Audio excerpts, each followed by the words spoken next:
থানা থেকে সর্বোচ্চ শুধু থানা না নরসিংদী বন্ধু ফোনের পরে ফোন দিতেছে বুঝছেন না কথাটা আইনের ভাবে আইনে যেটা করে আমরা এটার মাঝে একমত আছি কিন্তু আইনের মাঝে এটা আমরা বিচার চাই যে একটা শিশু বাচ্চারা যদি দর্শন করে এরকম তো ঘটনাও অবরোহ তাহলে আমরা কেমনে আমরা মেয়ে ফান্নিয়া বা মা বোনরে বাঁচাবো। নরসিংদী ৩ শিবপুর কোন্দারপাড়া ৪ নং ওয়ার্ডে মাদ্রাসায় পড়ুয়া 12 বছরের ছাত্রীকে দর্শন করা হয়েছে 50 বছরের একজন সনাতন ধর্মের বৃদ্ধ লোক।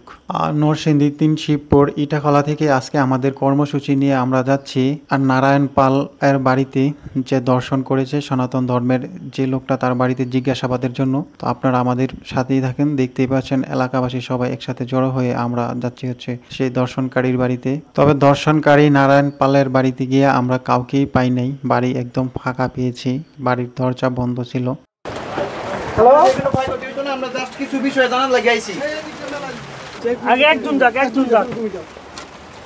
ঘরের ভিতরে প্রবেশ করার পরও কাউকে খুঁজে পাওয়া যায় নাই, পুরো বাড়ি ফাঁকা পাওয়া গিয়েছে।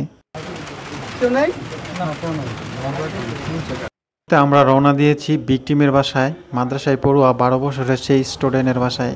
তবে এলাকাবাসীর মুখ থেকে শোনা যায় নারায়ণ পাল যিনি 50 বছরের বৃদ্ধ যে লোকটি, তিনি আজ থেকে আরো 15 বছর আগে এমন আরো একটা ঘটনা ঘটিয়েছেন, আরো একটি দর্শন তিনি করেছিলেন আজ থেকে 15 বছর আগে। নাম কি আপনার? আমার নাম আবু বকর সিদ্দিক। বাবার নাম কি? আবুল হোসেন। আবুল হোসেন। তো আমরা যেমনটা জানতে পেরেছি যে আপনার বোনকে একজন হিন্দু দর্শন করেছে, এই বিষয় সম্পর্কে আপনি কতটুকু জানেন? হ্যাঁ, এটা সত্য ঘটনা। সত্য ঘটনা। কবে ঘটেছে এটা? মঙ্গলবার। একদিন আগে, আজকে বৃহস্পতিবার, গতকালকে বুধবার, তার আগের দিন মঙ্গলবার ঘটেছে ঘটনা। তো আমরা আরও একটি বিষয় জানছি, সেটা হচ্ছে যে এই ঘটনা ঘটার পর থেকে বিভিন্ন মহাজাতিকে বিভিন্নভাবে চাপ দিচ্ছে ছেলেকে নিয়ে যেন বাড়াবাড়ি না হয়। জি জি, এটা কি হুমকি দিতেছে? হ্যাঁ, হুমকি কী ধরনের হুমকি দিতেছে? আমাদের মার বইয়া করবে এই ধরনের হুমকি দিতেছে, বা যেন আপনারা বিচার না চান বা আমাদের নামে মামলাও করছে। আপনারা মামলা করছে? মামলাটা কি ঘটনা ঘটার পরে করছে? জি জি। কী মামলা দিচ্ছে? এই যে লুটপাটের। আপনারা তাদের পাশে লুটপাট করছেন, এই মামলা দিয়েছেন। থানা থেকে সর্বোচ্চ শুধু থানা না, নরসিংদী বন্ধু ফোনের পরে ফোন দিতেছে বুঝছেন না কথাটা। তা আমরা থানাতে প্রথম আশ্রয় নিতে হয়, তাই না? যেমন মেয়েটারে ভর্তি করেছি, থানাতে বলছি, মামলা করছি। তো এখন বিষয় হলো আসলে যেটা নেকড়ার ঘটনা, আমাদের মুসলমান জাতির জন্য একটা কলম। সে হিন্দু হইয়া তারা আমরা কত আদর করে পালব, কত আদর করে সবসময় পালব। যে দুইটা ঘর এখানে হিন্দু, আমরা যদি তাদেরকে দেখে রাখি তাহলে যাতে আমাদের যাতে কোনো বদনাম না আসে, যাতে আমরা কোনো জায়গায় গিয়ে সমালোচনার মাঝে না করি। তারা মেয়ে পান বিয়া দিলে আমরা গিয়ে সারের পয়সা থাকি, যাতে কোনো অকারণ না হয়, চুরি ডাকাতি না হয়। কিন্তু আসলে আমাদের যে কাজটা করছে এটা তো কাজটা করে মনের মানাইতে বুঝাইতে পারি, এটা মানুষের কাছে বলতেও পারি, বলতে গেলেও লজ্জা পাই। ছোটো বোন 10-11 বছর 12 বছর বয়স, তার এই কাজটা করছে। এই ঘটনা ঘটার পরে ওদের সাথে আপনার কোনো কথা হয়েছে এই বিষয়ে? এই কথা হয়েছে বলতে তার একটা বড় ভাই ছিল, তার মা ছিল, বোন ছিল। মানে কার বড় ভাই? যে ব্যক্তি মানে যে অপরাধ? হ্যাঁ, নারায়ণ পাল। তো তারা বলছি যে তারা 1 ঘন্টার ভিতরে আনার পরে এটা কী করবো করো। তো তারা বলছে যে আন, সুতরাং তারা নাই না, তারাই দিচ্ছে আরো সহজ। তো আরেকটা মানে যেহেতু এখন সোশ্যাল মিডিয়ার যুগ, কথাগুলো কিন্তু ছাপাতে হবে না। আমরা আরেকটা জিনিস শুনেছি যে যারা ভিকটিম আছে, মানে মেয়ে পক্ষ যারা, তাদেরকে বিভিন্ন মহল থেকে চাপ দিচ্ছে। এই বিষয়ে সম্বন্ধে আমি কত কিছু জানি? মহল থেকে চাপ দেওয়ার মানে তার বড় ভাই আছে একটা নেপাল হলো নারায়ণ পাল, তারা 2 ভাই। তাদের সাথে কোনো মিল নাই, তার মধ্যে অনেক ঝগড়াঝাটি। নারায়ণ পালের মেয়ে বিয়ে দেওয়ার সময় নেপাল পালের যে উঠান মানে আঙ্গিনা, এই আঙ্গিনায় অস্থি যায় না যে বিয়া শাদী দেওয়ার জন্য, তার দরজাটা অস্থি বাইরেছে এবং তার বিয়াতে কোনো সহযোগিতা করে না।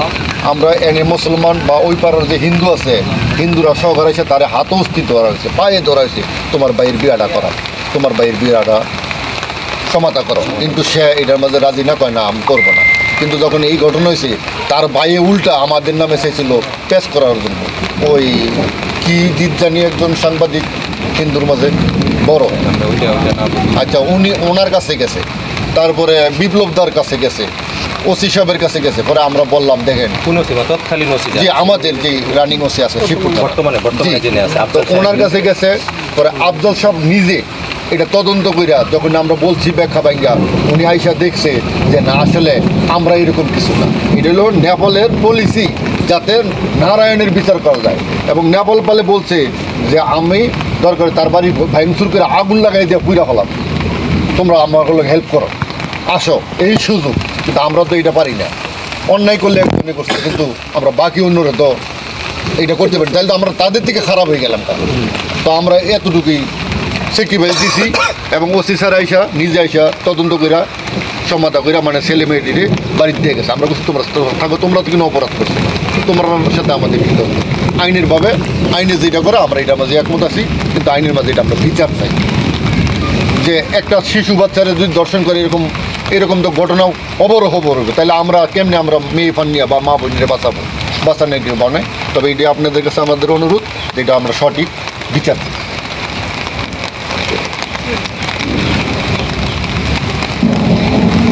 তবে থানা থেকে ইনশাল্লাহ করে যথেষ্ট করতেছে, আসতেছে, ওনারা ধরার জন্য খুব চেষ্টা করতেছে, কিন্তু অনেক হ্যাঁ মোবাইল বন্ধ করে কোন জায়গাটা তো বলা যায় ব্যবস্থা। আপনারা সহযোগিতা করে এটা বিচার ইয়ে করে যাতে উত্তাপ না হয়, যাতে আমাদের ক্ষতি না হয়, তাদেরও ক্ষতি না হয়, যাতে আমরা লজ্জা পাইছি। আপনাদের ক্ষতি বলতে ক্ষতি যাওয়ার তো হয়েই গেছে, এই ক্ষতিপূরণ পুরো পৃথিবী বিক্রি করে দিল, যেটা হয়ে গেছে। তো অপরাধী শাস্তি হইলেই এটার মোটামুটি একটা কাফারা শাস্তি হইলে ইনশাআল্লাহ যাতে ভবিষ্যতে এরকম ঘটনা না ঘটে, এটাই আমরা এটাই আশাবাদী আপনাদের কাছে।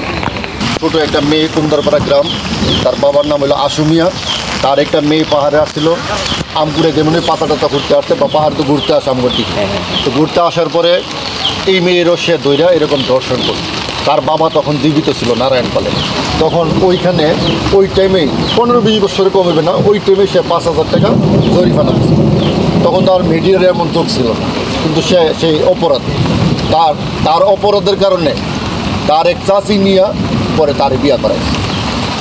এইসব কথা করে দেখি ছোট একটা শিশু মেয়েরা দর্শন করছে, এটা সত্যি কথা। জি, তাহলে আমরা কি এমনটা বলতে পারি যে ওই যে 15 বছর আগে সে যে ঘটনা ঘটাইছে এটা সঠিক বিচার না হওয়াতেই আজ 15 বছর পরে সে আবার একই ধরনের কাজ করে? 15-20 বছর আগে যেটা আসলে আমাদের দেশের মধ্যে তখন তেমন মিডিয়ার যোগ ছিল না, বা এত সমালোচনার দিনও ছিল না, বা আমাদের এত আধুনিক ছিল না, বা ডিজিটাল ছিল না। এখন তো ডিজিটাল, এখন তো একটু কিছু সারা দেশে এটা ভাইরাল হয়ে যায়। এই জন্য হয়তো তখন এরকম ছিল না দেখা অপরাধটা সে আবারও পুনরায় একটা করতে পারছে। আমরা গ্রামবাসীর লোকেরা এটা একটা করে আসলে দামা চাপা দিচ্ছে গার্জেন পক্ষরা। আমি মনে করি গার্জেন পক্ষরা এটা দামা চাপা দেওয়া উচিত না, এটা সঠিক বিচার হওয়া দরকার।